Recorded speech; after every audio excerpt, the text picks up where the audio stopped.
Selamat pagi, siang, dan malam kepada Pak Nugroho selaku dosen pembimbing mata kuliah Perekonomian Indonesia dan kepada teman-teman semuanya. Perkenalkan, saya Mateo Sindra Saputra, NIM 192114097. Pada kesempatan kali ini, saya akan membahas mengenai perkembangan ekonomi di Indonesia. Sebelum masuk membahas mengenai pertumbuhan perekonomian, seperti yang kita tahu, sektor ekonomi merupakan salah satu sektor yang penting dalam suatu negara. Sebab sektor ekonomi ini bisa dibilang sebagai jantung dari suatu negara.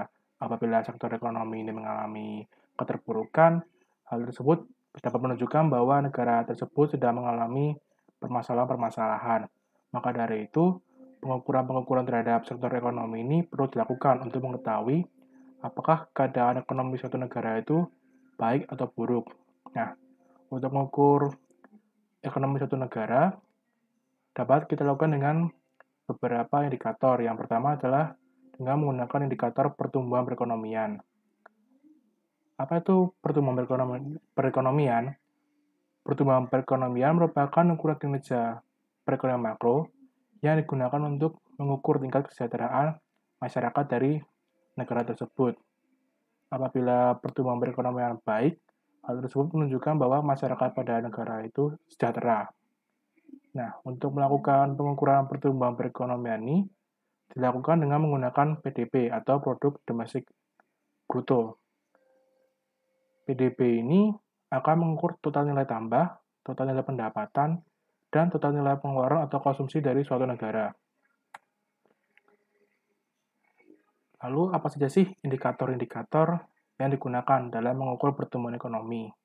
Terdapat 5 indikator. Yang pertama adalah mengenai persentase pertumbuhan total PDB. Yang kedua, persentase pertumbuhan komponen PDB dari sisi produksi atau lapangan usaha. Ketiga, yaitu persentase pertumbuhan komponen PDB dari sisi pengeluaran.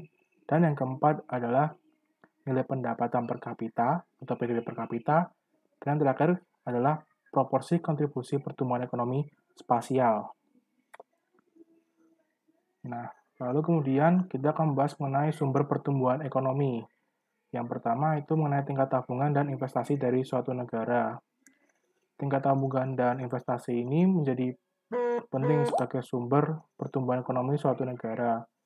Suatu negara dikatakan memiliki tingkat pertumbuhan ekonomi yang baik apabila memiliki tingkat tabungan dan investasi yang tinggi.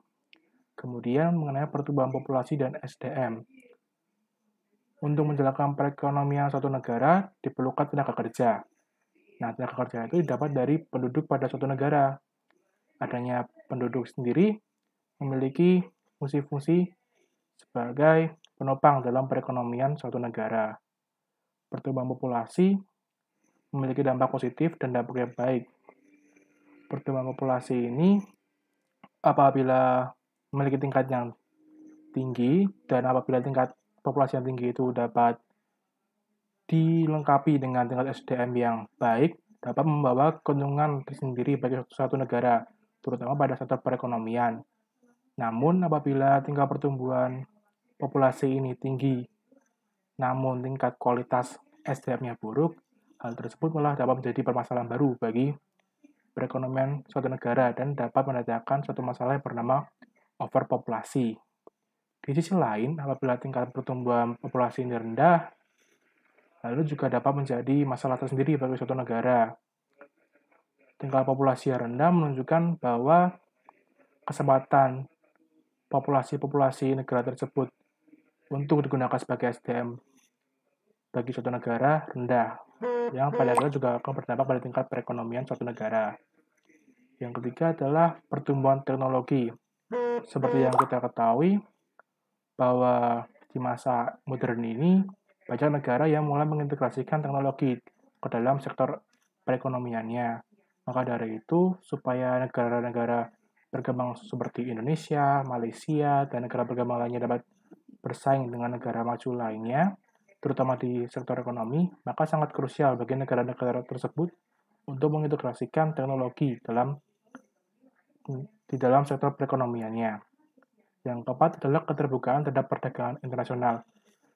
Di era globalisasi seperti saat ini, keterbukaan adalah salah satu faktor penting yang dapat menentukan masa depan dari suatu negara.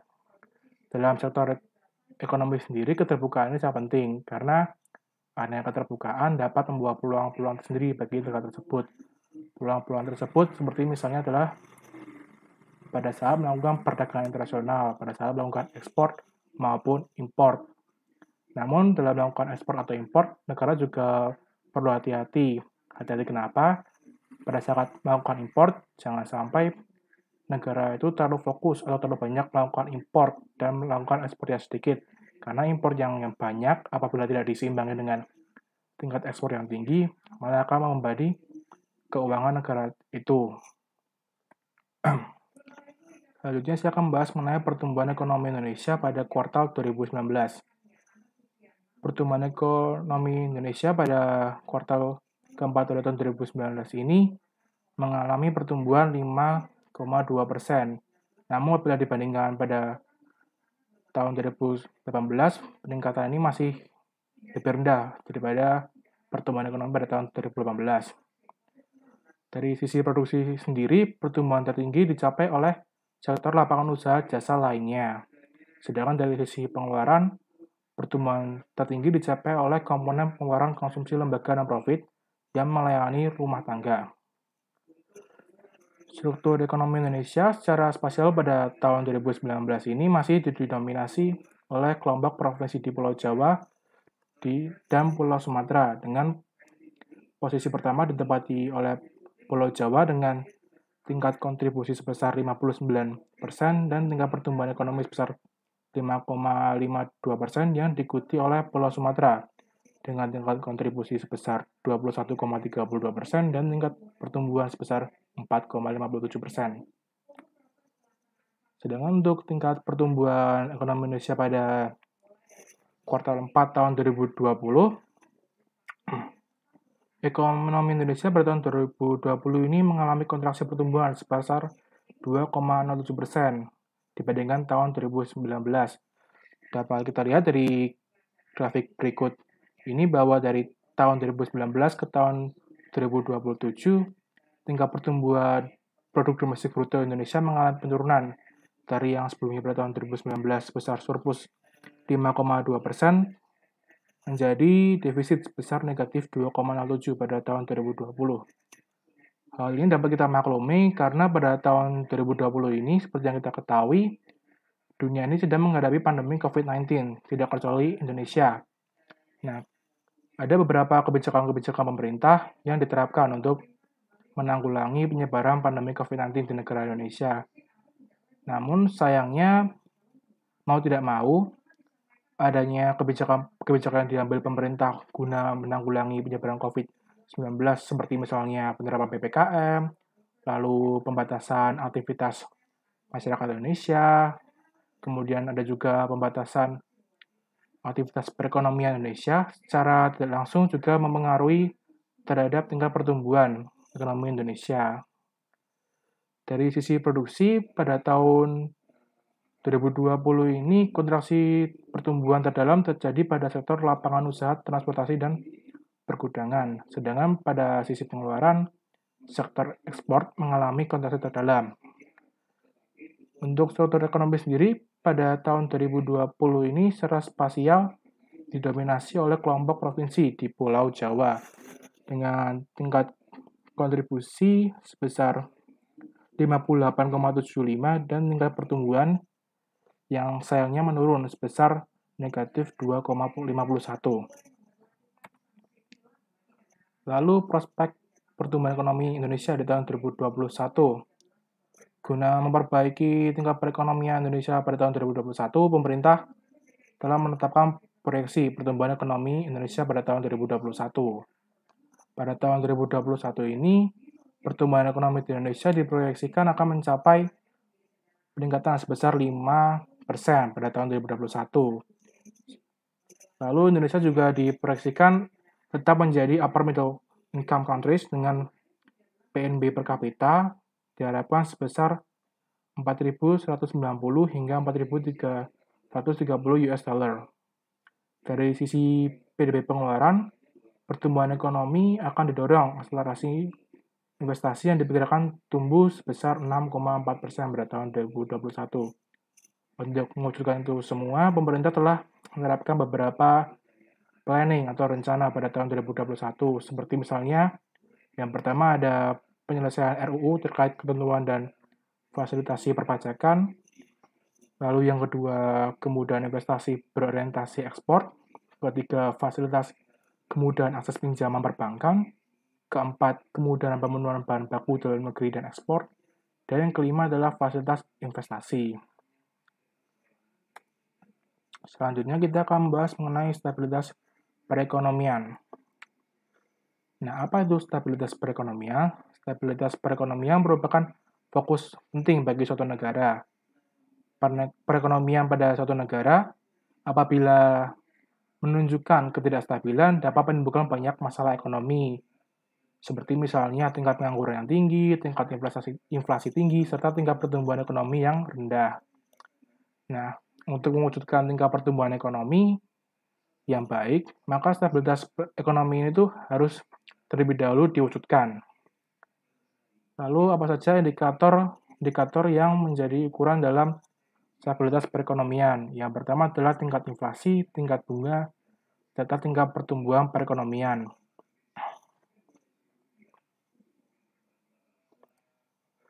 Untuk tingkat inflasi ini sendiri, bagi suatu negara, tingkat inflasi ini diharapkan selalu pada tingkat yang rendah, sebab apabila tingkat inflasi ini berada pada tingkat tinggi, hal tersebut akan menyebabkan harga barang dan jasa menjadi tinggi. Adanya kenaikan harga barang dan jasa tersebut akan menurunkan daya beli masyarakat. Menurunnya daya beli masyarakat akan berdampak pada menurunnya pertumbuhan ekonomi suatu negara tersebut. Yang kedua adalah tingkat bunga. Tingkat bunga ini sendiri juga selalu berusaha oleh suatu negara itu untuk dijaga agar tetap stabil. Jangan naik terlalu tinggi atau jangan turun terlalu rendah, harus selalu stabil. Karena apabila tingkat bunga ini tinggi akan menyebabkan warga negara menjadi tidak ingin untuk menyimpan uangnya di lembaga keuangan negara. Apabila masyarakat ini tidak ingin mengeluarkan uangnya, hal tersebut dapat berdampak pada roda perekonomian negara tersebut. Roda perekonomian negara tersebut akan terhambat, akan berhenti karena aktivitas perekonomian terhambat. Yang pada akhirnya juga akan berdampak pada pertumbuhan ekonomi suatu negara tersebut. Lalu yang ketiga adalah tingkat pertumbuhan perekonomian. Seperti yang sudah dituliskan pada bagian sebelumnya, tingkat pertumbuhan perekonomian suatu negara ini digunakan untuk mengukur apakah suatu negara tersebut masyarakatnya sejahtera atau tidak. Apabila tingkat pertumbuhan perekonomian negara tersebut rendah, hal tersebut menunjukkan bahwa terjadi ketidakstabilan ekonomi. Ada ketidakstabilan ekonomi dapat menimbulkan masalah-masalah perekonomian yang tadi sudah disebutkan, seperti tingkat inflasi tinggi, tingkat pertumbuhan rendah, tingkat pengangguran yang tinggi, kesempatan kerja rendah, dan lain-lain.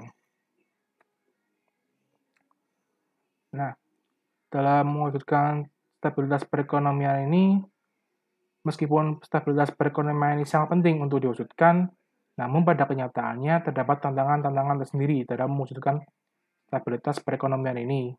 Yang pertama, stabilitas perekonomian ini rentan terhadap ancaman, seperti misalnya ada pandemi seperti saat ini, atau bisa juga ancaman seperti instabilitas politik, peperangan, bencana alam, dan lain-lain yang tentunya dapat mempengaruhi stabilitas perekonomian.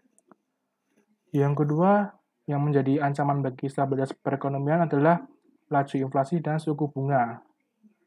Seperti yang dijelaskan di bagian sebelumnya, laju inflasi dan suku bunga ini diharapkan untuk bisa dijaga agar tetap stabil. Jangan sampai tingkat inflasi dan suku bunga ini pada tingkat yang tinggi, karena akan membawa dampak buruk terhadap perekonomian negara tersebut. Yang ketiga adalah terkait impor dan ekspor yang tidak seimbang. Tingkat impor dan ekspor yang tidak seimbang ternyata juga dapat membawa pengaruh terhadap stabilitas perekonomian. Apabila negara itu lebih sering mengimpor daripada ekspor, hal tersebut menunjukkan bahwa pengeluaran lebih besar daripada pendapatan. Dan tentunya dapat mengakibatkan ketidakstabilan perekonomian. Lalu selanjutnya adalah mengenai lembaga keuangan yang belum solid. Lembaga keuangan ini memiliki peran penting dalam perekonomian suatu negara. Lembaga keuangan sebagai pemegang otoritas di dalam perekonomian suatu negara memiliki peran penting dalam menjaga stabilitas perekonomian. Maka dari itu, lembaga keuangan ini diharapkan tetap solid, tetap mampu memberikan layanan-layanan terhadap masyarakat, dan tetap dapat memberikan kebijakan-kebijakan yang dapat mendukung terwujudnya stabilitas perekonomian. Selanjutnya adalah mengenai ketenagakerjaan. Tingkat ekonomi suatu negara bisa diukur baik atau buruknya juga dari ketenagakerjaan. Ketenagakerjaan itu sendiri didefinisikan oleh Undang-Undang Nomor 13 Tahun 2003 adalah segala sesuatu yang berhubungan dengan tenaga kerja pada waktu sebelum, selama, dan sesudah masa kerja. Untuk bisa mewujudkan tenaga kerja itu diperlukan adanya SDM. SDM ini berasal dari penduduk. Penduduk ini dalam teori ketenaga kerjaan dibagi menjadi dua, yaitu penduduk usia kerja dan penduduk bukan usia kerja. Penduduk usia kerja adalah penduduk yang usianya adalah 15 tahun ke atas, sedangkan penduduk bukan usia kerja adalah penduduk yang berusia di bawah 15 tahun. Penduduk usia kerja ini juga akan dibagi ke dalam dua golongan, yaitu angkatan kerja dan bukan angkatan kerja. Untuk angkatan kerja sendiri adalah penduduk usia 15 tahun ke atas yang bekerja maupun tidak bekerja. Untuk angkatan kerja ini sendiri dibagi menjadi dua, yaitu penduduk yang bekerja dan pengangguran terbuka.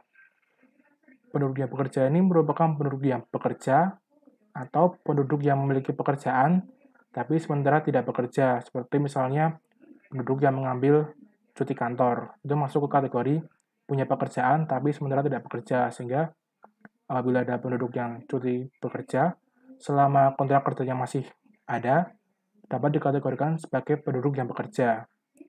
Sedangkan untuk pengangguran terbuka sendiri merupakan penduduk yang tidak punya pekerjaan dan sedang mencari pekerjaan. Pengangguran terbuka ini juga merupakan penduduk yang tidak punya pekerjaan dan sedang mempersiapkan pekerjaan, atau penduduk yang tidak punya pekerjaan dan tidak mencari pekerjaan karena merasa tidak mungkin mendapatkan pekerjaan, atau penduduk yang sudah mempunyai pekerjaan tapi belum memulai bekerja. Untuk kondisi ketenagakerjaan di Indonesia dari tahun 2019 hingga tahun 2020, pada tahun 2019 ini penduduk yang bekerja terdapat 94,77%, atau bila dinominalkan dalam jumlah real terdapat sebanyak 128.075.027 penduduk yang bekerja. Sedangkan pada tahun 2020 untuk persentase penduduk bekerja ini mengalami penurunan dari yang tadi sebesar 94,77% menjadi 92,93%. Hal ini juga bisa kita maklumi karena pada di antara tahun 2019 hingga tahun 2020 terdapat pandemi COVID, yang dimana dari pandemi COVID ini menyebabkan banyak masyarakat yang mau tidak mau harus kehilangan pekerjaannya. Nah, hal tersebut merupakan faktor utama yang dapat menjelaskan mengapa jumlah penduduk kerja dari tahun 2019 hingga tahun 2020 persentasenya mengalami penurunan. Kemudian apabila kita lihat dari sisi pengangguran, pada tahun 2019 ini persentase jumlah pengangguran di Indonesia terdapat sebesar 5,23%, di mana pada tahun 2020 ini mengalami peningkatan yang cukup signifikan, yaitu sebesar 7,07%. Seperti yang sudah dijelaskan tadi, peningkatan ini juga sebagai akibat dari adanya pandemi, karena banyak masyarakat yang kehilangan pekerjaan, lalu juga disebabkan karena banyak perusahaan yang mengalami kerugian sehingga Guna menekan angka kerugian itu, banyak perusahaan yang tidak membuka lowongan pekerjaan, yang juga berdampak pada menipisnya jumlah peluang pekerja bagi masyarakat Indonesia, terutama di tengah masa pandemi COVID-19 ini. Untuk prospek tahun 2021 untuk tenaga kerja ini, bisa dibilang pada tahun 2021 ini prospek tenaga kerja Indonesia masih terdampak oleh pandemi COVID, di mana jumlah penganggurannya ini masih terhitung banyak, masih akan terus meningkat. Namun meski demikian, pemerintah juga tidak diam saja, karena pemerintah juga melakukan upaya-upaya pemulihan, terutama di bidang tenaga kerja ini. Upaya-upaya yang dilakukan pemerintah yang pertama adalah melalui program Kartu Prakerja, di mana program ini merupakan program semi bantuan sosial yang menyasar kepada para pekerja yang terdampak pandemi COVID-19. Yang kedua adalah melalui BSU atau Bantuan Subsidi Gaji atau upah, yang merupakan bantuan sosial yang diberikan oleh pemerintah kepada masyarakat yang tidak memenuhi kriteria bantuan sosial. Upaya pemulihan ketiga yang dilakukan oleh pemerintah Indonesia adalah melalui peluasan kesempatan kerja yang terdiri atas beberapa program seperti program Wirausaha Baru Inkubasi Bisnis, di mana pada program ini para tenaga kerja akan diberikan pelatihan-pelatihan supaya bisa menjadi wirausaha. Dan diharapkan para tenaga kerja ini setelah menjadi wirausaha dapat membantu pemulihan perekonomian Indonesia dengan menciptakan lapangan pekerjaan baru bagi tenaga kerja yang lainnya. Yang kedua adalah melalui program padat karya. Melalui program padat karya ini, pemerintah melakukan pembangunan infrastruktur yang lebih berfokus pada sumber daya manusia dibandingkan infrastruktur berfokus pada mesin. Pemerintah berharap dengan dibangunnya infrastruktur yang lebih berfokus pada sumber daya manusia ini dapat menyerap tenaga kerja, sehingga tenaga kerja yang tadinya menjadi pengangguran atau tidak bekerja bisa diserap melalui program padat karya ini untuk membantu pemulihan perekonomian Indonesia dan mengurangi tingkat pengangguran di Indonesia, terutama di masa pandemi COVID-19 ini. Lalu program selanjutnya adalah mengenai program bantuan bagi tenaga kerja yang disabilitas. Pemerintah sendiri juga melalui program ini berupaya untuk memberikan bantuan bagi perusahaan-perusahaan yang mempekerjakan para pekerja yang disabilitas. Melalui program ini, bagi perusahaan-perusahaan yang mempekerjakan pekerja dengan disabilitas akan diberikan insentif. Insentif tersebut bisa berupa bantuan dan bisa juga berupa pelatihan terhadap karyawan-karyawan perusahaan tersebut. Diharapkan dengan adanya insentif dan pelatihan ini dapat membantu pemulihan perekonomian Indonesia, terutama pada bagian ketenagakerjaan di tengah masa pandemi ini. Dan yang terakhir adalah melalui program pelatihan tanggap COVID-19. Melalui program ini, para tenaga kerja akan disiapkan untuk mampu beradaptasi dalam menghadapi pandemi COVID-19. Harapannya dengan pelatihan ini, para tenaga kerja ini pada saat kembali bekerja bisa melakukan adaptasi dan tanggap terhadap adanya perubahan-perubahan lingkup tenaga kerja sebagai akibat dari COVID-19.